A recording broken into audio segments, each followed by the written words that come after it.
नमस्कार, डिजिटल आदिवासी पोर्टलवर पुन्हा ॲपल स्वागत आहे. पाहूया आजच्या बातम्या. मागील व्हिडिओवर कमेंट करणाऱ्या टॉप प्रेक्षकांमधून आजची निवड झाली आहे. ओम देशमुख 40 गाव, लालसिंग फुलजी वसावे वेरी अक्कलकुवा, भीमसिंग पटले कुसुमवाडे शहादा, वैष्णवी सावंतकुमार वसावे जळखे नंदुरबार, देवीदास नरभवर सुंदरदे नंदुरबार यांची निवड करण्यात आली आहे. अभिनंदन. तुम्हीही तुमचं नाव आणि गाव कमेंटमध्ये नक्की लिहा आणि यूट्यूब चॅनल सबस्क्राईब करून घ्या आणि व्हिडिओ जास्तीत जास्त मित्रांना शेअर करा. कदाचित पुढच्या व्हिडिओमध्ये तुमचं नावही घेतलं जाईल. बांधकाम क्षेत्रात कठोर परिश्रम करणाऱ्या महिला कामगारांना प्रसूतीच्या काळात आर्थिक आधार मिळावा या उद्देशाने महाराष्ट्र इमारत व इतर बांधकाम कामगार कल्याणकारी मंडळाने प्रसूती सहाय्य योजना पुन्हा सुरू केली आहे. यावेळी योजनेतील आर्थिक मदतही वाढविण्यात आली असून आता प्रसूती नॉर्मल असो किंवा सिझेरियन पात्र महिला कामगारांना 25,000 रुपये अर्थसहाय्य दिले जाणार आहे. नंदुरबार जिल्ह्यात 1,50,000 नोंदणीकृत बांधकाम कामगार असून त्यातील पात्र महिला कामगारांना या निर्णयाचा मोठा लाभ होणार आहे. भरधाव कंटेनरने महामार्गावर उलटलेल्या ट्रकला जोरात धडक दिल्याची घटना कोंडाईबारी घाटात घडली. या अपघातात कॅबिनमध्ये अडकून चालक व सहचालक दोघे जखमी झाले आहे.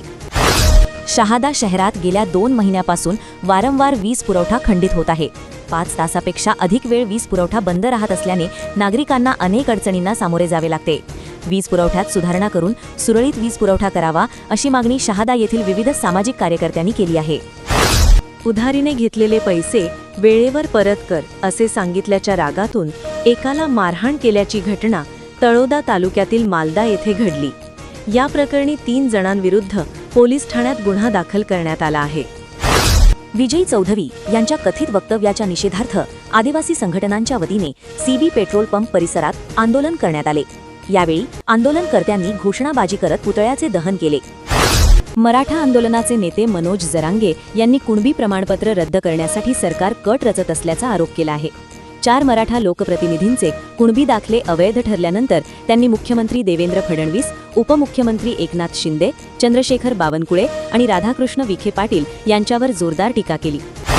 दुर्गम आदिवासी व पावसाळ्यात संपर्क तुटणाऱ्या भागांतील एकही पात्र नागरिक आयुष्मान भारत प्रधानमंत्री जन आरोग्य योजना आणि महात्मा ज्योतिराव फुले जन आरोग्य लाभापासून वंचित राहू नये यासाठी आयुष्मान कार्ड ई-केवायसी मोहिमेला अधिक गती देऊन गावागावांत विशेष अभियान राबवावे. शासकीय तसेच योजनेशी संलग्न खासगी रुग्णालयांमार्फत गुणवत्तापूर्ण, पारदर्शक व कॅशलेस आरोग्य सेवा प्रभावीपणे उपलब्ध करून देण्यासाठी सर्व संबंधित विभागांनी समन्वयाने कार्य करावे असे निर्देश आयुष्मान भारत मिशन महाराष्ट्र समिती अध्यक्ष डॉ. ओमप्रकाश स. शेटे यांनी दिले. खरीप हंगाम सन 2026-27 मध्ये हवामान तज्ज्ञांनी वर्तवलेल्या एल निनोच्या परिणामांमुळे पावसाचे असमान वितरण व खंडाची शक्यता लक्षात घेता शेतकरी बांधवांना पिकांच्या संभाव्य नुकसानीपासून आर्थिक संरक्षण मिळावे यासाठी प्रधानमंत्री पीक विमा योजनेत सहभागी होण्याची मुदत आता 10 ऑगस्ट 2026 पर्यंत वाढवण्यात आली आहे.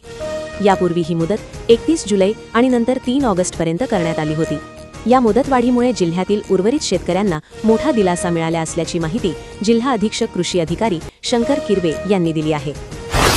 राज्य उत्पादन शुल्क विभागाच्या भरारी पथकाने शहादा ते धडगाव रस्त्यावर तलावडी शिवार व उपनदेव फाट्याजवळ धाड टाकून 59,80,000 रुपये किमतीचा अवैध गोवा बनावटीचा मद्यसाठा जप्त केला आहे. या धडक कारवाईत 2 महिंद्रा बोलेरो वाहने जप्त करण्यात आली असून एका आरोपीला अटक करण्यात आली आहे, तर एक चालक फरार झाला आहे, अशी माहिती राज्य उत्पादन शुल्क भरारी पथक निरीक्षक व्ही. ए. चौरे यांनी एका शासकीय प्रसिद्धीपत्रकान्वये कळविली आहे.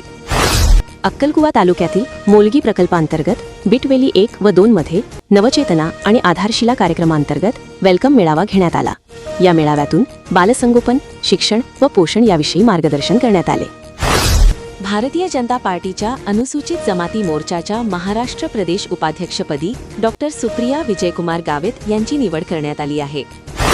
तळोदा येथे शहर शिवसेनेतर्फे महिला स्वावलंब मार्गदर्शन शिबिर घेण्यात आले. प्रत्येक क्षेत्रामध्ये महिलांनी आपले अस्तित्व सिद्ध केले आहे. प्रत्येक महिलेला स्वावलंबी होणे काळाची गरज आहे, असे प्रतिपादन नंदुरबारच्या नगराध्यक्षा रत्ना रघुवंशी यांनी केले. नंदुरबार येथील एसएएम ट्रस्ट संचलित एसए मिशन इंग्लिश मीडियम हायस्कूलमध्ये शैक्षणिक वर्ष 2026-27 साठी विद्यार्थी मंडळाचा शपथविधी कार्यक्रम पार पडला. शहादा शहरातील एका खासगी रुग्णालयात सिझेरियन शस्त्रक्रियेदरम्यान एका महिलेचा मृत्यू झाल्याची घटना घडल्याने खळबळ उडाली आहे. संबंधित महिलेच्या शस्त्रक्रियेदरम्यान मोठ्या प्रमाणात रक्तस्राव झाल्याने तिचा मृत्यू झाल्याची माहिती आहे. या घटनेबाबत नातेवाईकांकडून उपचार पद्धतीविषयी प्रश्न उपस्थित करण्यात येत आहेत. तोरणमाळ येथे शनिवार आणि रविवारी पर्यटकांची मोठी गर्दी उसळते. मात्र या गर्दीचा गैरफायदा घेत काही पर्यटकांकडून होणाऱ्या हुल्लडबाजीवर व धिंगाण्यावर आळा घालण्यासाठी पोलीस प्रशासनाने कडक पावले उचलली आहेत.